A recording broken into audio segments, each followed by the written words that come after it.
Galit sa akin ang misis ko dahil kaka-basketball ko. Dito nga sa mall na to, dito kami nagkakilala ni misis. Magpares kami ng work.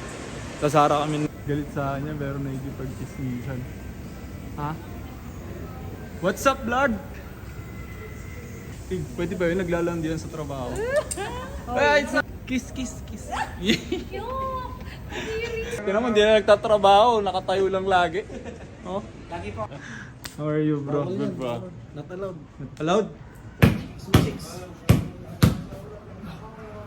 6 months lang naman. Simula na na-transfer ako. Tapos doon, sa 6 months na yun, doon nabuo yung pag-ibigan namin. Crush na ako nun eh.